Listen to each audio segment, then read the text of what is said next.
Satya Nagar ladies forum पक्षर Bhubaneswar Jaydev भवन में अभिरुचि शिशु प्रतिभा उत्सव 2025 अनुष्ठित हो जाएगी। फोरम संपादिका अनुराधा दास का सभापतित्व में आयोजित कार्यक्रम में सम्मानित अतिथि भाव विधायिका सोफिया फिरदौस, पूर्वतन अर्थमंत्री प्रफुल्ल चंद्र घड़ई, प्रगतिविद संपादक विरूपाक्ष त्रिपाठी, जय ओडिशार प्रतिष्ठाता रुद्रनाथ सामंतराय जोग देते।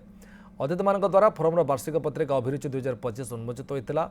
लेडीज फोरम विभिन्न कार्यक्रम यथा चित्रांकन, राइम्स, ओडिसी और आधुनिक नृत्यर कृति प्रतियोगी मान पुरस्कृत कर सांस्कृतिक संध्यार नृत्य गीत परिवेषण कर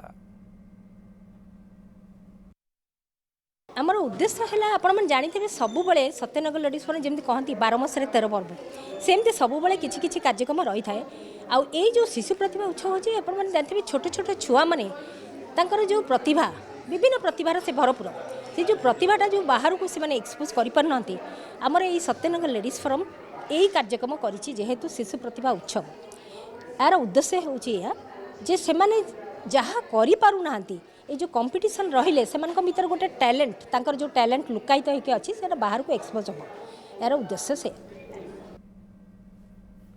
भुवनेश्वर लोहिया एकाडेमी रे अनुष्ठित होईछि पत्रिका देखा जाऊर समीक्षा बैठक। पत्रिका आगुर पाठक मान पाखे पहुंची जाइथिले पाठकों केते आकृष्ट करि पारिछि एवं परवर्ती संस्करण में यह आहरी किभଳି पाठकों निकटतर कराଯାଇ ପାରିବ ताकु आलोचना होइथिला। एही बैठक रे अनेक साहित्यिक और पाठक सामिल होई निजर मत रखिथिले।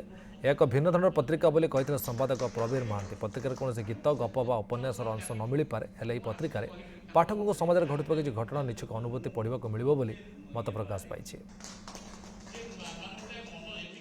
ए पत्रिकार गप नहीं, कविता नहीं, उपन्यास नहीं, साक्षात्कार नहीं, आउ माने जहाँ अन्य पत्रिका मंडित होती से सब एथर किछि नहीं। सत्य को साहित्य करिवार गोटे निच्छक यात्रा ये तेणु जो जो अनुभव को साहित्य करी केमते प्रकाश करी हबो से निमंते कार्यक्रम होइछि। गोटे कथा होइछि सारा ओडिशा रे आमे देखिବାକୁ चाहूँ जे प्रत्येक लोक बहु कथा लुचिक रही सेटा आसी पारिनी सेटा केमते आगु को आसीबो एवं लोक माने जेतरु शिक्षणीय कथा साहित्यटा सत्यटा सेमते साहित्य परिप्रकाश हबो सेटा को हम उद्यम करछु।